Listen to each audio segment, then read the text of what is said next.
ಯಾಕೆ ಈ ರೀತಿ ಕುತ್ಕೊಂಡ್ಲಿಕ್ಕೆ ಅವಕಾಶ ಆಗುತ್ತೆ ಅಂತ ನಾವೆಲ್ಲರೂ ಕೂಡ ನಮ್ಮ ಶೈಕ್ಷಣಿಕ ಸಾಮಾಜಿಕ ಸಮೀಕ್ಷೆ ವರದಿಯನ್ನ ಹೇಳಲಿಕ್ಕೆ ನಮ್ಮ ಹನುಮಂತಪ್ಪ ಹೇಳಿದರು.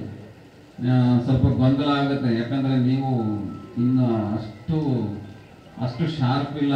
ಅವನು ಏನೋ ಹೇಳ್ದ ಬಿಡಲಿ ಅವನು ಅಷ್ಟು ಒಂದೇ ಸತಿ ಹೇಳೋ ಅಂತೀರ, ಅದಕ್ಕೆ ನೀವು ಕನ್ಫ್ಯೂಸ್ ಮಾಡ್ಕೊಂತೀರ ಅಂತಂದ್ರೆ ರಾಗಣ್ಣ ಎರಡೇ ಹೇಳಿದ. ಧರ್ಮ ಹಿಂದೂ ಬರಸರಿ, ಜಾತಿ ಒಳಗಡೆ ಕುರುಬರು ಅಲ್ಲ, ಓನ್ಲಿ ಕುರುಬ.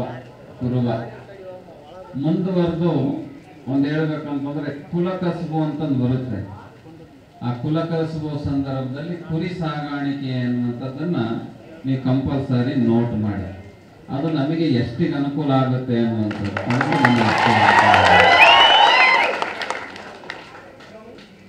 ಕುರಿ ಸಾಗಾಣಿಕೆ ಅಂತಂದ್ರೆ ನಿಮ್ಗೆಲ್ಲರಿಗೂ ಗೊತ್ತಿದೆ. ಕುರಿಗಳನ್ನ ನಾವು ಹೆಂಗ್ ಸಾಕ್ತೇವೆ, ಎಷ್ಟು ಕಷ್ಟಪಡ್ತೇವೆ ಅಂತ. ಯಾವುದೇ ಒಬ್ಬ ಕುರಿಗಾಯಿ 1500 2000 ಕುರಿಯನ್ನ ಸಾಕೊಂಡ್ರೆ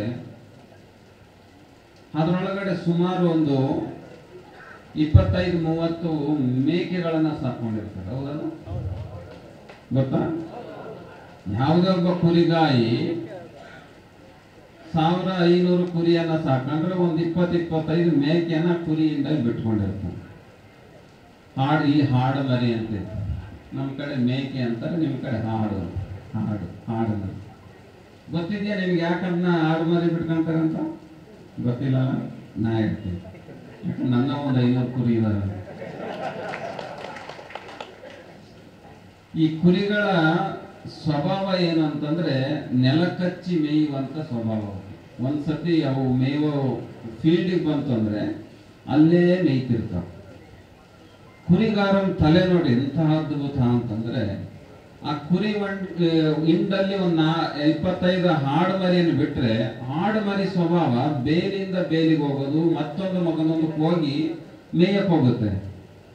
ಕುರಿ ನೆಲ ಕಚ್ಚಿ ಮೇಯುತ್ತೆ, ಹಾಡು ಮರಿ ಅಡ್ಡಾಡ್ಕೊಂಡು ಮೇಯುತ್ತೆ. ಹಾಡು ಮರಿ ಅಡ್ಡಾಡ್ಕೊಂಡು ಮೇಯೋದ್ರಿಂದ ಅದನ್ನ ನೋಡ್ಕೊಂಡು ಇದು ಮುಂದೆ ಹೋಗಿ ಮೇಯಲಿ, ಅಂದ್ರೆ ನನ್ನ ಕುರಿಗೆ ಮೇವು ಸಿಗಲಿ, ಬಲಿಷ್ಠವಾಗಲಿ ಅನ್ನೋ ಆಲೋಚನೆ ಇಟ್ಕೊಂಡು ಮೇಕೆಯನ್ನ ಕುರಿಯಿಂದಲೇ ಇಟ್ಕೊಳ್ತಾನೆ. ನಾನು ಏನ್ ಹೇಳಕ್ ಬೈತಿದ್ದೀನಿ ಅಂದ್ರೆ, ಕೊಪ್ಪಳ ತಾಲೂಕಿನ ನಾವು ಸಮಾಜದವರೆಲ್ಲ ಸೇರಿದ್ದೀವಿ. ಆ ಕುರಿ ಹಿಂಡಿನಲ್ಲಿ ಮೇಕೆ ಓಕೆ, ಏನು ಆ ಕುರಿ ಹಿಂಡಿನಲ್ಲಿ ಮೇಕೆ ಓಕೆ. ಈ ಕುರಿ ಹಿಂಡಿನಲ್ಲಿ ಮೇಕೆ ಇಲ್ಲದ ಕಾರಣ ನಾವು ಈ ಚೌಕಟ್ಟಲ್ಲಿದ್ವಿ, ಸಂಘಟನೆಯಲ್ಲಿದ್ವಿ, ನಾವು ಒಗ್ಗಟ್ಟಾಗಿದ್ವಿ ಅನ್ನುವಂಥದ್ದು ನಾನು ಹೇಳಲಿಕ್ಕೆ ಇಷ್ಟಪಡ್ತೇನೆ. ಆ ಕುರಿ ಹಿಂಡಿನಲ್ಲಿ ಮೇಕೆ ಬೇಕು, ಈ ಕುರಿ ಹಿಂಡಲ್ಲಿ ಮೇಕೆ ಇಟ್ಕೊಳಕ್ ಹೋಗ್ಬೇಡಿ. ಅಂತವೇನಾದ್ರು ಮೇಕೆ ಐತ ಅಂತಂದ್ರೆ ಬಸೆಟಪ್ಗೆ ಹೇಳ್ಬಿಡ್ರಿ, ಆ ಕುರಿ ಹಿಂಡನ್ನ ತೆಗೆದಿಟ್ಬಿಡ್ತಾರೆ.